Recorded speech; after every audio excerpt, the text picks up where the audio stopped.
అత్తయ్య అత్తయ్య, మీ అబ్బాయి చూడండి, మా అమ్మ ఫోన్ చేస్తే ఎంత నవ్వుతూ మాట్లాడుతున్నారో. మీరైనా చెప్పండి ఆయనకి. అల్లుడంటే ఎంత పొగరుగా ఉండాలి. చీటికి మాటికి అత్తగారితో గొడవ పడాలి, అది కావాలి ఇది కావాలని అడగాలి. అలా నవ్వుతూ మాట్లాడితే లోకో అయిపోరు. చెప్పండి మీ అబ్బాయికి. అత్తయ్య, మీ అబ్బాయి 4 రోజులు ఎక్కడికైనా బయటికి వెళ్ళొద్దాం అంటున్నారు. అది కూడా నేను ఆయన మాత్రమే. అసలు మిమ్మల్ని తీసుకెళ్దామని మాటే అనట్లేదు. ఆయన మీ దగ్గరికి వచ్చి అడిగితే అస్సలు కుదరదని చెప్పండి. మీరు వెళ్ళిపోతే ఇక్కడ ఇంటి పని వంట ఎవరు చేస్తారు, మమ్మల్ని ఎవరు చూసుకుంటారు, మేము కూడా మీతోనే వస్తాం అని చెప్పండి. మీరు లేకుండా మేమిద్దరమేనా? అమ్మా, మీరు అసలు ఒప్పుకోకండి. అత్తయ్య, మా అమ్మ ఫోన్ చేసి పండగకి రమ్మని చెప్పింది. నేను మా అమ్మకి చెప్పేశా. నాకు కాదు ఫోన్ చేయాల్సిందే, అత్తయ్య గారికి ఫోన్ చేయమని.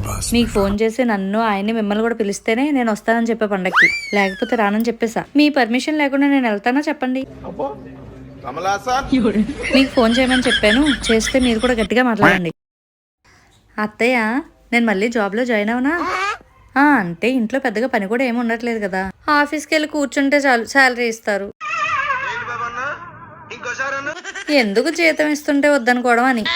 పైగా ఇంటికి ఎవరు చుట్టాలు కూడా రావడం లేదు కదా పని ఉండడానికి. ఒకవేళ మీకు చుట్టాలు ఎవరైనా వస్తున్నారని తెలిసి నాకు వెంటనే ఫోన్ చేయండి. అక్కడ ఎంత పని ఉన్నా వదిలేసి వచ్చేస్తాను పరిగెట్టుకొని. అంటే మీరు ఒప్పుకుంటేనే.